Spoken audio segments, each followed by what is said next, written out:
Good afternoon. Hi, I'm Kelly Voss. I'm president of the Washington Council of Lawyers, and I can truly feel the anticipation in this room, and I confess I'm very excited to be here myself. On behalf of WCL, I'm honored to welcome you to this year's Summer Forum. The Forum is one of WCL's finest and earliest traditions. We've been hosting it since 1978. The goal then was the same as it is today, to inspire each of you to be the kind of lawyer who works to bring our society closer to the ideal of justice for all. Today, we do not need to look much further than this stage for such inspiration. We are thrilled that Justice Ruth Bader Ginsburg is joining us to reflect on her experiences and the importance of public interest law in our society. Justice Ginsburg entered legal practice at a time when the best jobs were off limits to women, and yet she overcame those odds, making it all the way to the Supreme Court.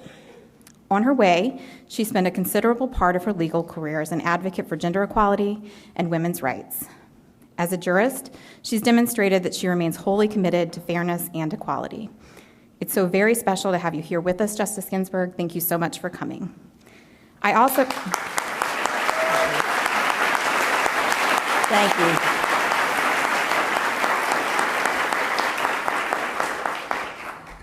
would also like to thank Nicole Austin Hillary, who will be leading the conversation with the Justice. Nicole is a longtime WCL board member, and she's the director and counsel of the DC office of the Brennan Center. Thank you, Nicole.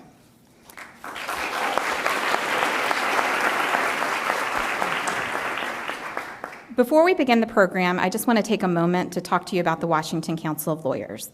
We are DC's only bar association solely devoted to the mission of advancing access to justice, public interest law, and pro bono practice. Through events like this one, we strive to build and strengthen a community of lawyers from all sectors who are energized and mobilized to pursue pro bono and public interest legal work. It is our great hope that many of the law students in the room today will return to DC to practice law, and that you'll actively use your legal skills to help poor and marginalized members of our society. WCL stands ready to help you pursue those goals. If you're not already a member, I hope that you'll consider joining. You can sign up online or on your way out of today's program. Before we move on, I do have a couple of housekeeping items. First, in your program, you'll find a bookmark with all of the relevant social media details for today's events. We are live tweeting the event at Wash Lawyers, so you can feel free to join in. Our hashtag is SUMFO17. We're posting on Snapchat at Wash Lawyers as well, and we have a geo filter if people want to post along with us. The second item is that we would respectfully request that the audience refrain from taking photographs or video during the event. Finally, I'd like to turn the podium over to GW Law School Dean Blake Morant for a few words. Thank you. Thank you so much. Ladies and gentlemen, it gives me a great deal of pleasure to welcome you to the George Washington University's campus for this auspicious event. I first of all want to say I am overwhelmed by the vast number of students all over the country who are giving of themselves to their societies with pro bono efforts. You should know that in many quarters, individuals are asking whether lawyers are individuals that really should invest more in society. You might not know this, but for over 600 years, lawyers have done just that. You don't hear about it very much. And I always tell people, particularly during my time as president of the Association of American Law Schools, individuals are very much unaware that lawyers throughout this country give of themselves in remarkable ways to society. Indeed, the very definition of a good professional who's legally trained is whether or not that individual, in addition to giving great service to their clients, look at opportunities to uplift their societies. And as I see so many of you out here today, and as I look at my own students at the George Washington University Law School, where the class of 2017 gave over 110,000 hours of pro bono service, I can tell you, all of you are not only going to uphold this profession, but you are exactly what this society needs right now, a global society which needs individuals with the type of training that you've received that gives back to society. Thank you so much for what you're doing here. and I'm very much welcome you to this campus and to this wonderful program. I would be remiss if I did not also thank our special guest today, Justice Ginsburg. Thank you so much for lending your talents. I will tell you, ladies and gentlemen, if you want to see an icon, not only of the judiciary, but someone who truly does emulate and symbolize what a true professional is in this society, this is Justice Ginsburg. I am so very grateful to you. And to Nicole Austin Hillary, who heads up the DC office of the Brennan Center, again, an individual who gives of themselves to society. So ladies and gentlemen, sit back, relax. You are in for a distinct treat. Thank you so much and welcome. Thank you, Hannah.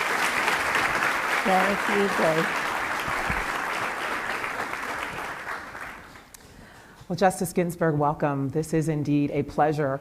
I have to take a point of personal privilege. It is my birthday on Saturday, and I told my family, guess what I'm getting for my birthday? I start off the week by interviewing Justice Ginsburg, so this can only get better from here. So thank you so much for being with us today. And as you've already heard from Kelly and from Dean Morant, the Washington Council of Lawyers it's actually the District of Columbia's oldest voluntary bar association with the sole purpose of focusing on pro bono and public interest work. And as the Dean said, I think we are in a very historic moment in our country's history, and having lawyers that are dedicated to public interest and doing pro bono work, I think is more important now maybe than ever. And I really like to say that right now we are in a moment where change agents are needed. People who can make the world and our democracy stronger and better. And I have to say, you are indeed one of the most famous change agents that any of us knows. And I'd like to talk to you about that a little bit. Tell us how you came to want to be a lawyer and to want to be a judge. I'm one of those weirdos who wanted to be a civil rights attorney since I was the age of 13, yes. I don't know if you were that weird, but tell us how you came to this point and what made you think this is how I want to make a difference. How did I become interested in the law? I was a student at Cornell, and my expectation was I would be a high school history teacher. That was a safe job for a woman. I had a professor in constitutional law as an undergraduate, Professor Robert E. Cushman. He wanted me to understand that our country was going through what was not the best of times. There was a huge Red Scare in the country. Senator McCarthy, Joe McCarthy from Wisconsin, was holding forth in the Senate, finding a communist in every corner. People in the entertainment industry were being hauled before the House Un-American Activities Committee and asked to justify some socialist youth organization they belonged to in the 1930s, in the height of the Depression. Professor Cushman pointed out to me that there were lawyers standing up for these people and reminding the members of our Congress that we have a First Amendment that says we have the right to think, speak, and write as we believe, and not as Big Brother government tells us is the right way to think, speak, and write. And also reminding members of Congress that we have a Fifth Amendment that protects people against self-incrimination. So I had the idea that being a lawyer was a nifty thing to do. You could earn a living, but you could also do something to make your community, your state, your country a little better for your effort. So that's what drew me to law. I didn't fully appreciate that in the 1950s, women were not wanted by the law. There was no Title VII, and there was no Anti-Discrimination in Employment Act. There wasn't even the Equal Pay Act. Employers were entirely upfront in saying that they didn't want any lady lawyers in their shop. That was what the world was like in the 1950s. My entry class at law school had over 500 students. 9 were women, and only 1 in that entire class was an African American. So when people complain about the way things are, because I've lived such a long time, I can see, yes, we are far from perfection, but we've traveled a considerable distance. Justice Ginsburg, I love that it never occurred to you that the profession wouldn't be open to women, that no one had to say to you, yes, you can do this, but you just thought, this is what I want to do, so I'm going to do it. Tell us, is it because of those early experiences where you were facing gender discrimination? Is that what led you to do the work that you did at the ACLU and working on women's rights and gender issues? Yes, eventually. Not right away, because it wasn't until the society was ready to move in a new direction that an effort could succeed, an effort to change the laws that divided the world into breadwinning men and house and child care women. But at the end of the 60s, the way people were living had changed. I could see it with my own children. My daughter was born in 1955, and I was one of very few working moms in her class.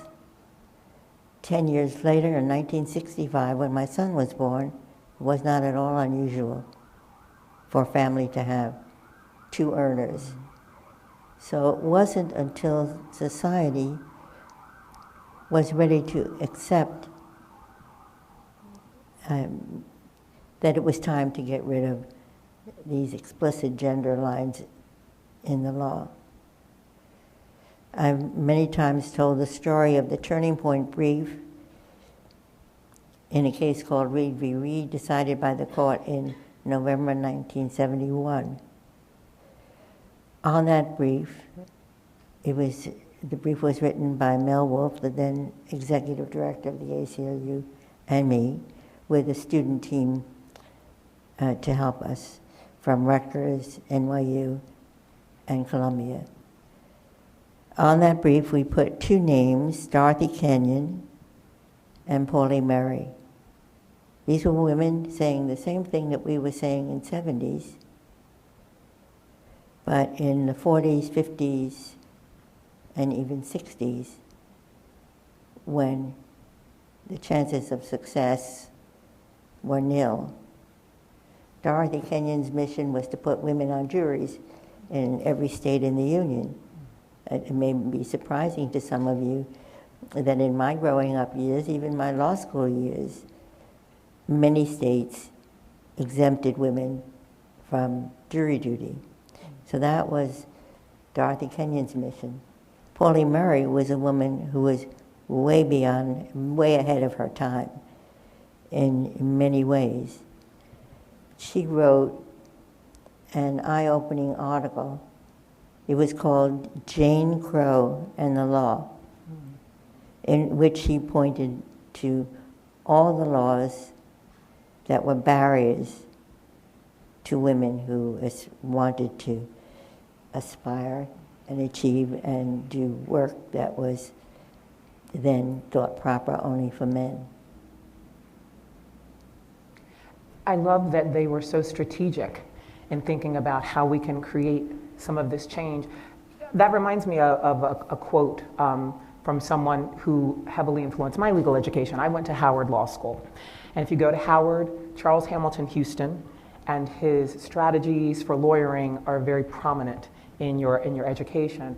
And Charles Hamilton Houston is famous for this quote, and I want to share just a bit of it. because then I'd like to talk a little bit about the role of lawyers and what lawyers specifically can do to create change. Charles Hamilton Houston said, and I'm sure you're familiar with this, a lawyer is either a social engineer or a parasite on society. You all heard that. A social engineer is a highly skilled, perceptive, sensitive lawyer who understands the Constitution of the United States and knows how to explore its uses in the solving of problems of local communities and in bettering conditions of the underprivileged citizens. So, this room, Your Honor, is filled with law students, future lawyers, who want to figure out, how do I use these skills and this knowledge to make a difference? How do you see the role of lawyers as social engineers? I hadn't thought of it in terms of a parasite. I thought of it in terms of plumbers. That is, if all you do with your law degree is you try to turn over a buck, then you are a plumber. You have a certain skill, and that's what you do, and you get paid for it. But if you regard yourself as a true professional, then you have an obligation to help the people who are not as fortunate as you and who lack the skill that you have because of your legal education. So I would divide people into plumbers and true professionals. I like that amendment. Talk to us a little bit, Your Honor, about some of the cases where lawyers really were using their plumbing and their engineering skills. You look at Brown, you look at Bakke, you look at Obergefell, these cases that changed really the ways in which we live. Tell us a little bit about some of those cases and other cases that you've worked on where you think having that kind of strategic, smart lawyering made a significant difference just in terms of how we live. We had a great model for how to go about nudging along a social change, and that was Thurgood Marshall, who was very selective in the cases that he brought. Pauli Murray came to Marshall because she had been turned down by the University of North Carolina. This was before she decided to be a lawyer. She wanted to get an advanced degree in sociology. And she was turned down. Marshall said, "We won't take your case." Why? Because it was a possible excuse. At the time, Pauli was living in New York, and University of North Carolina was a state school. So he thought that her case didn't quite fit. And he took the succession of cases to the court, starting with, Sweat against Painter, the Texas case, when Texas was finally, the message got through, you cannot educate lawyers and leave out entirely one race. So Texas set up a separate school that was anything but equal. So we started with that, and then another case involving higher education. There were building blocks before he got to Brown. But I must say, I don't think that the real change was Brown. The real change came 13 years later with Loving against Virginia, because we still had apartheid in America, law enforced separation of the races until the miscegenation laws were declared unconstitutional. So Thurgood Marshall was very much a model for us. We couldn't be equal to what the NAACP was in those days because it was the only show in town. If you had a civil rights case, you went to the NAACP. Once the women's movement came alive at the end of the 1960s, there was no one group that could monopolize the business. So there were cases coming up all over the country. some in the wrong order. Still, we tried as best we could to bring cases that would be winners. And you won one, and that was a step ahead, and then you went on to the next. When you talk about those cases, it's very clear that the plaintiffs in those cases were quite fortunate. You were quite fortunate if you had a Thurgood Marshall who would take on one of your cases. But you know, we have a problem right now in the United States with the whole issue of access to justice. Everyone doesn't have those opportunities. Everyone doesn't have the great case that will eventually come before you. What do you think we need to do as lawyers to better ensure access to justice? You know, you will recall during the last administration, it was a big push by the former Attorney General to try to ensure access to justice for all Americans.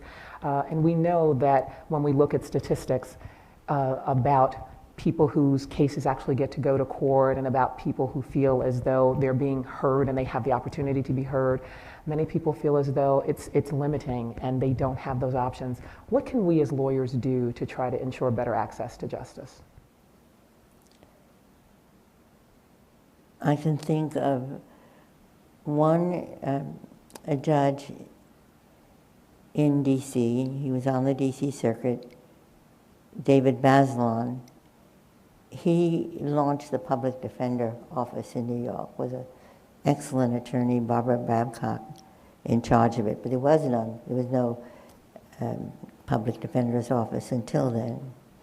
If you see a need and you're able to join hands with other people, let me give you a recent example. The Second Circuit has a lot of immigration cases, and the current chief, Robert Katzman, saw a crying need for representation of people who were in the toils of the immigration laws and either had no counsel or had counsel who were far from the best and were taking advantage of their clients. So he worked with a group of lawyers for some 2 years to set up an office that would represent people with immigration problems. And now there are, I think, over 20 fellows working in that program to provide lawyers to people who badly need them. And this was a man who saw a need and decided that something should be done about it. And do you encourage all of these young lawyers to look to see where there is the need and figure out what to do about it? Yeah, I can say that in my life as a lawyer, I gained greater satisfaction from things I wasn't paid to do. I got a salary for. So that's a great, I think, way to encourage doing pro bono work as well. I always like to remind young lawyers that whether you work for an LDF, and we know there were many LDFs after Justice Marshall and then the NAACP, whether you work for one of those organizations or somewhere else, there's always opportunities to do this kind of work. You know, what would you say to young lawyers who want to figure out, you know, how I can give back, even if in my day-to-day work I'm not necessarily taking on these kinds of social justice cases? Law school nowadays have many opportunities for students to work in clinics in different areas. And that, I think, has been a great development. I started teaching in Rutgers, the State University of New Jersey, and then transferred to Columbia in 1972. And every year I taught one clinic. I wanted my colleagues to know how important I thought it was. And I remember one time there were some doubting Thomases about the value of clinical legal studies. So there was a simulated constitutional law litigation class, seminar, and then there were my people who were working with me on whatever cases I was doing at the time. And we took the jury case. Then there was a real case from Louisiana challenging the automatic exemption of women from jury service.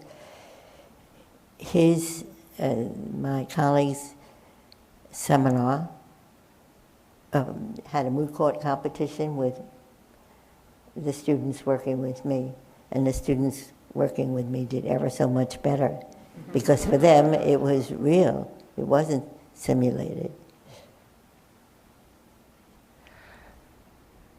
I'd like to talk a little bit more about your role in the court right now. You are often touted as the jurist with the loudest voice. I always like to tell people that I'm a lawyer with a big mouth. And you can use your big mouth for good, lawyers. Don't ever doubt that. And Justice Ginsburg, you are often seen as that person on the court who speaks truth to power, who speaks out when others won't necessarily. And for that, you have been given a new nickname. And I have to tell you, Your Honor, I always tell people I am part of the hip hop generation. I was in middle school when the first major rap album came out. So I'm particularly interested in your nickname, the Notorious RBG. I loved Biggie, after whom your name comes. So I'd like to talk about some of the work that you've done, some of the opinions and dissents, more so, that you've written, I think, that are responsible for you getting that name. Let me say first that my law clerks, when this all started, said, "Do you know where that name comes from?" I said, "Of course I do." And we have something in common. You have something in common with Notorious B.I.G.? Yes, we were both born and bred in Brooklyn, New York. That's right, that's right.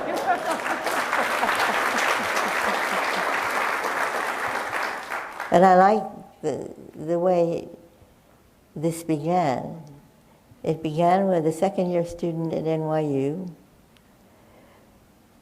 who didn't like the court's decision in the Shelby County case, a case that declared obsolete a key provision of the Voting Rights Act of '65. So at first she was angry, and then she realized that anger is not a productive emotion. She would do something positive. So she took, I think, my statement from the bench of my dissent in the Shelby County case, and she started this Tumblr. And then it took off into Wild Blue Yonder, where even in October, there will be a book about my exercise routine, written by my personal trainer, with illustrations of each exercise.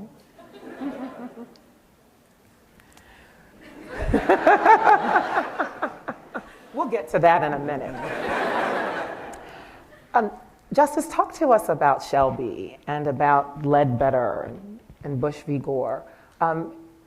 Again, those are cases where they didn't necessarily go the way you voted, but you had some very strong dissents in those cases.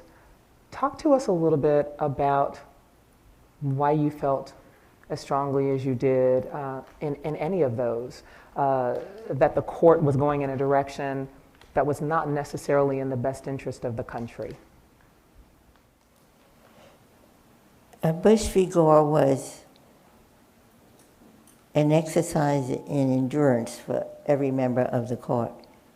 The court granted review on a Saturday, briefs were filed on Sunday, oral argument on Monday. and opinions released Tuesday. If we had time, the four people who were in dissent would have gotten together and agreed on one dissent. But there wasn't time, so each of us wrote his or her own dissent. Bush v. Gore has never been cited by the court from that day to this. And I think it's just something that happened. As my colleague, Justice Scalia, I would say, get over it.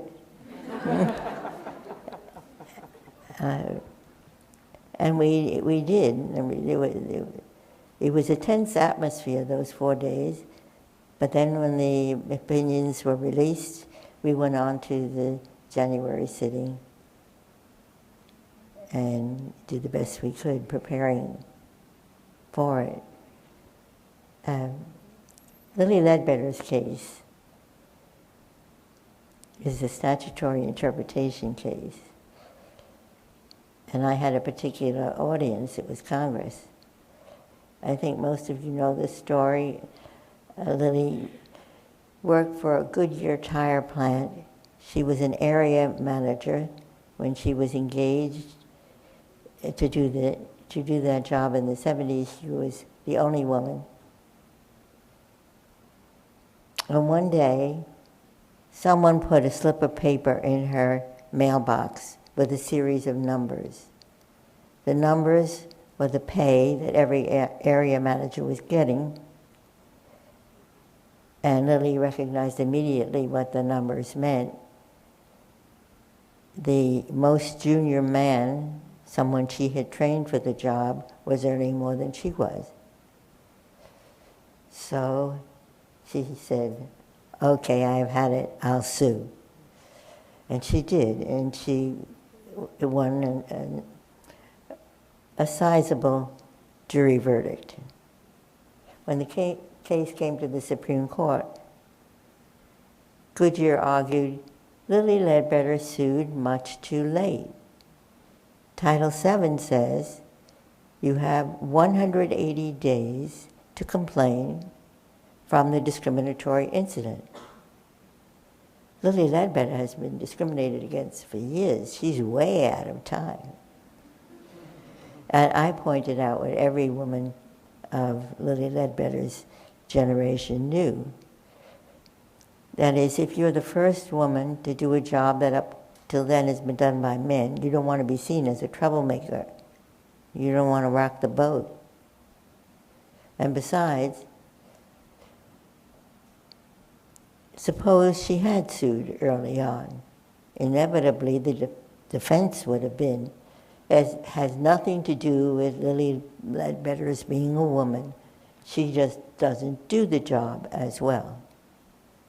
But when she's been doing the job year after year and she's getting good performance ratings, that defense is gone. She has a winnable case. But the court said she sued too late. My theory, and it was one that had been used under the Fair Labor Standards Act, was that each paycheck renewed the discrimination.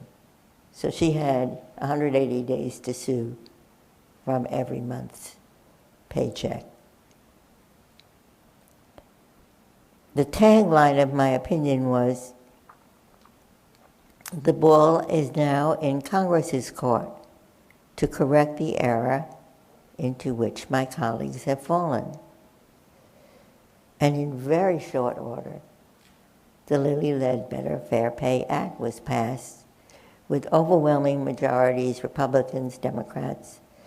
It was the first piece of legislation that President Obama signed when he took office.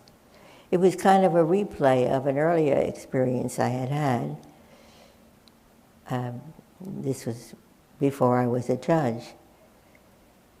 There were two cases involving women who were complaining that they were discriminated against because of their pregnancy. And the Supreme Court reached the remarkable conclusion that discrimination on the basis of pregnancy is not discrimination on the basis of sex. After all, men don't get pregnant. So the world was divided into pregnant people and non-pregnant people. Non-pregnant people included men as well as women. Well, Congress passed the Pregnancy Discrimination Act. I think it was about 78, around then. And it was the soul of simplicity. It said simply, discrimination on the basis of pregnancy is discrimination on the basis of sex. So that was, my hope was that Lilly Ledbetter's case would lead to the same kind of reaction. When you have decisions that you look at and the court determines this now shows a role or an opportunity for Congress, as was the case in Ledbetter, and as was the case in Shelby County. Many saw that as an opportunity for Congress to go back and take a look at the Voting Rights Act and figure out either a new formula or some way to strengthen the Voting Rights Act. And it hasn't happened. It wasn't going to happen because what member of Congress would stand up and say, oh, my district is still discriminating, therefore put back the pre-clearance requirement. That was the problem with trying to come up with a new formula. The Voting Rights Act had very recently been reenacted with overwhelming majorities, and the reality, political reality, was that you weren't going to get members of Congress to say, my district should still be under the pre-clearance requirement. So politically, I don't think you could come up with a revised formula. So how do you feel about the court saying, Congress, we're sending this back to you and do your work? I mean, we all are creatures, well, many of us in this room are creatures of Washington. I spend my day hanging out with the men and women on the Hill, trying to move policy reform. When you send things back, or when you say, Congress, this is now up to you to make a change, but we have such gridlock, what sense does that give you that we actually can move forward with some of these reforms? Well, sometimes you can. And there might be ways to amend the Voting Rights Act, but it would not be picking out different states, municipalities, and putting them under a regime that others are not exposed to. There's one question that hasn't come up that I would like to tell this audience, and that is to appreciate how recent it is that women have become part of the judiciary. Sometimes I'm asked the question, did you always want to be a Supreme Court justice? Well, what Justice O'Connor and I wanted in the days that we became lawyers, we wanted a job in the law. Any job, but as a lawyer, not a secretary. When I was in law school, there was only one woman who had ever been on a federal appellate bench. That was Florence Allen. She was appointed in 1934 by Franklin Delano Roosevelt. She had been on the Ohio Supreme Court. He put her on the Sixth Circuit. I think she retired the year I graduated from law school.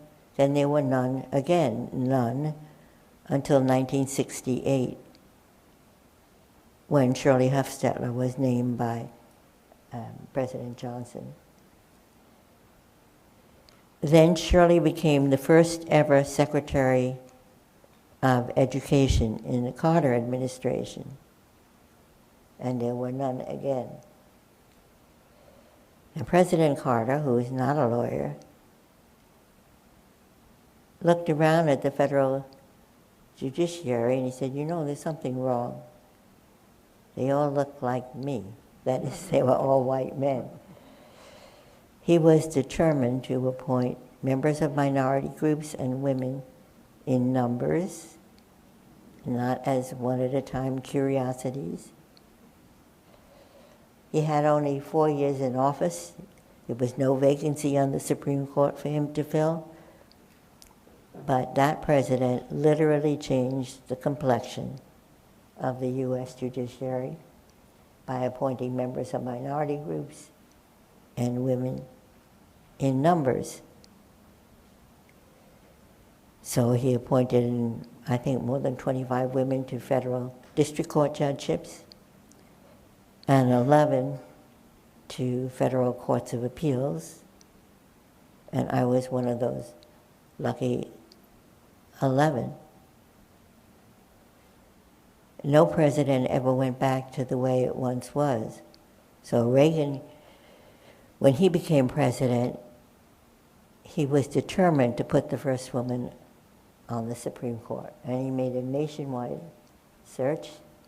He came up with Justice O'Connor, who was then on an intermediate appellate court in the state of Arizona. And a great choice to be first. And now we are 1/3 of the U.S. Supreme Court.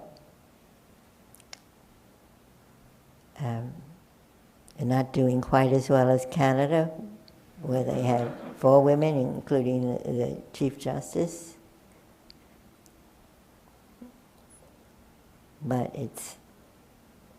we're moving in the right direction. So when people say to me, when will you be satisfied? When will there be enough? My stock answer is when there are 9 women.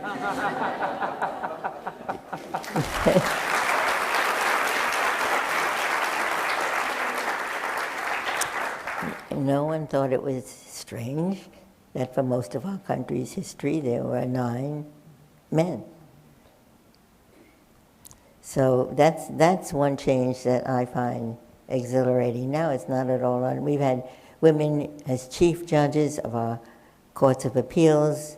In the 10th Circuit, one woman succeeded another woman. There are many women who have been chief judges of their state judiciaries. And that has been an enormous change. Indeed. And I was a little frightened, Your Honor, because when you said, President Carter said, I looked at the judiciary and they all looked like me, I thought peanut farmers. But as you talk about women, we can't talk about women in the judiciary and in the legal profession without also talking about other minority groups and the impact that they can have on the judiciary and on the legal profession. What more can and should we be doing to make strides in that area as well? Obviously some of the changes we saw with respect to women, we need to replicate those changes when it comes to opening the doors to other groups whose numbers aren't as great. What recommendations do you have, or what kinds of things do you think we should be seeing in the profession to increase those numbers? Well, I think they will inevitably increase just because of the composition of law schools nowadays. My granddaughter just graduated from the same law school that I started as a 1L. Her class was close to 50% women and many minority students.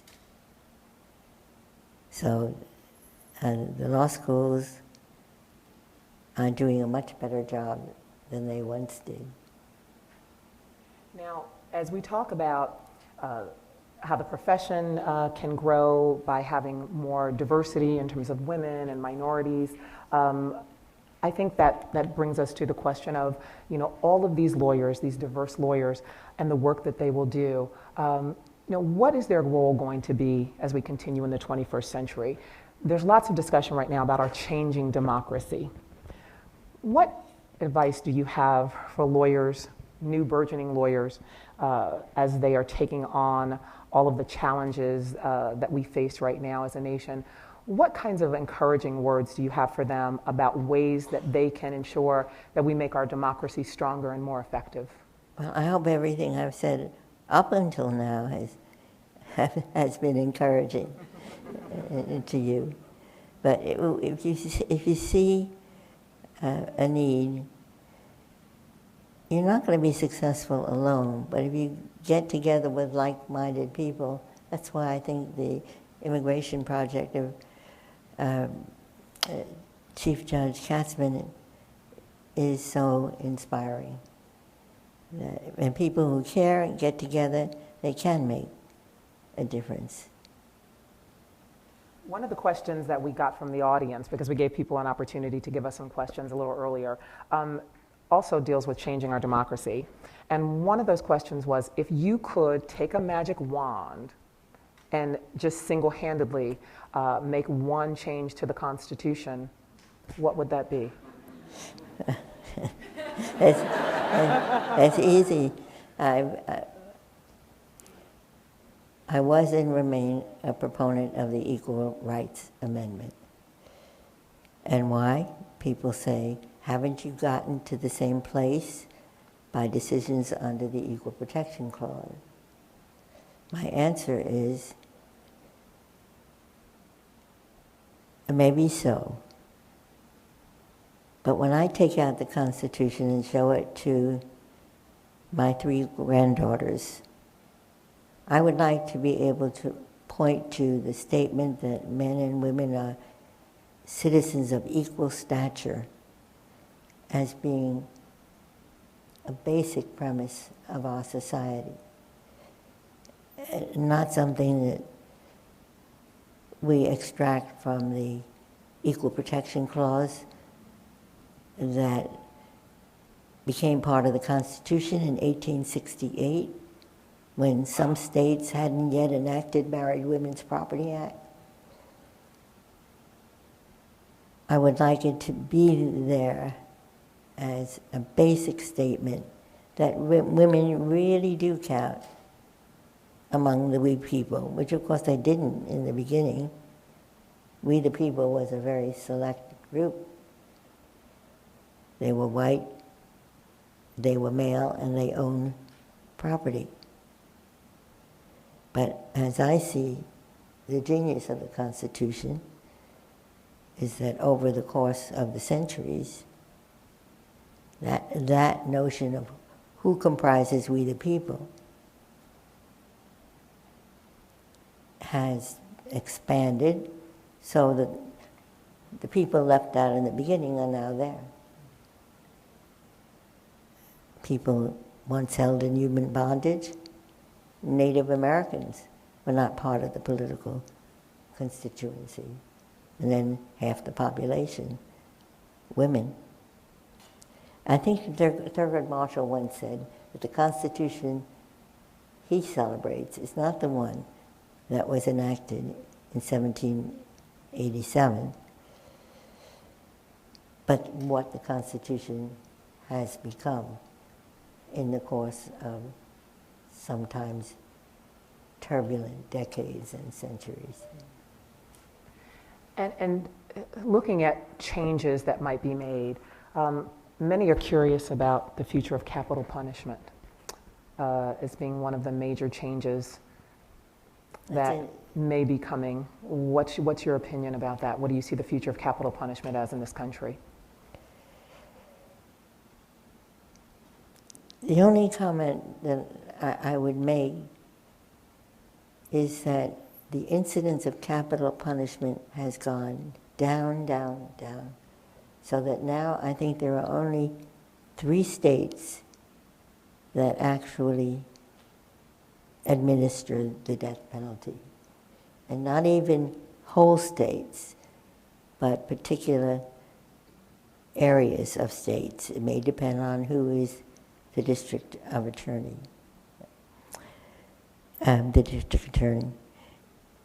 So we may see an end to capital punishment by attrition as there are fewer and fewer executions.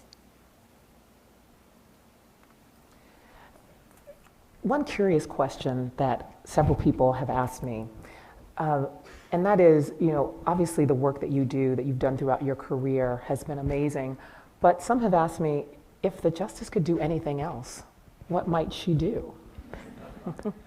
Well, I've answered that question more than once, and I said, if I had any talent God could give me, I would be a great diva. I might be Jesse Norman or Beverly Sills. Or my dear friend Denise Graves. Sadly, I am a monotone. So the next best thing. I don't know, Your Honor. I think some of us may feel we have enough divas in the world, and we might prefer you where you are. Before we part, because I'm getting my little hook pulled, because we could go on talking to you for hours. Again, this is a group of students who want to go on and be change agents, who are living in the early part of the 21st century. And if you could give them one or two parting words, I'd love to hear what those are. And it can range from anything to do 20 push-ups a day. And I want you to know, Your Honor, I do my 20 push-ups a day. My husband, though, who's in the back of the room, told me to skip my workout this morning because he said, you're busy preparing for this. And I said, there's no way I'm going to talk to Justice Ginsburg and not be able to tell her I did my 20 push-ups today. Well, there's time. I do mine between 7 and 8, as I will this evening. And 7 and 8, because nobody else uses the gym at that time. And the other reason is I can watch the NewsHour.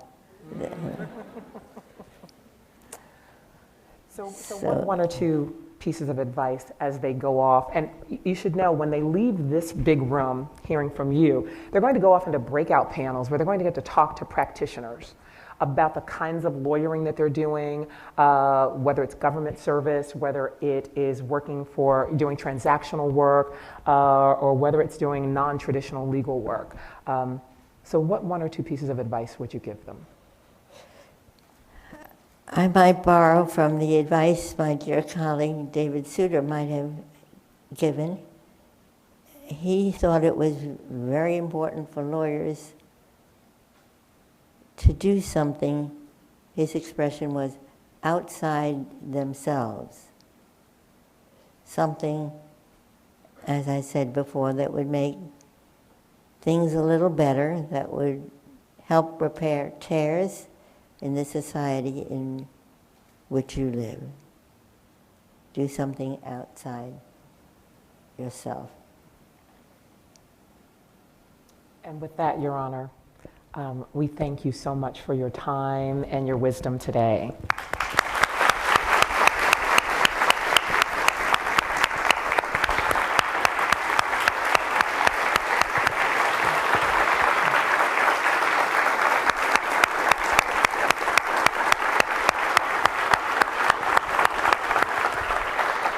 Thank you so very much. Oh, it was great.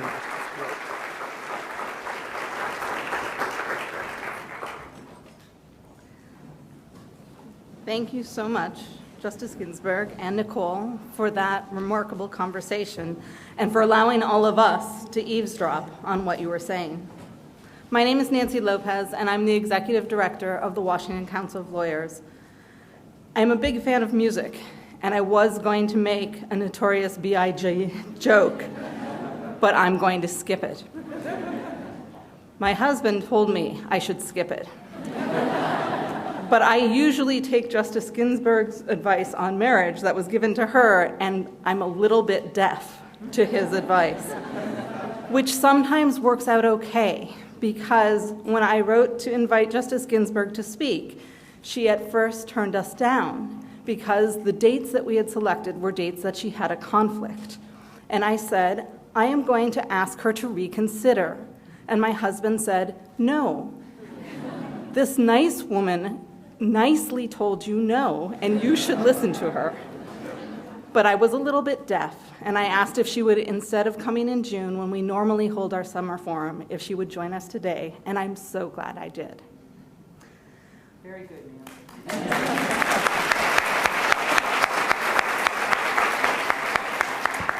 So, our summer forum inspires and equips lawyers and law students to use the law to pursue justice. And I love what you said about getting together with like-minded people, because that is what we are all about. So thank you for joining us. Thank you for the great conversation. And then thank you to GW Law School, to Ave Tucker, to J.S. Saxena, who all helped make it possible for us to have the summer forum here, where more people could come and join us today.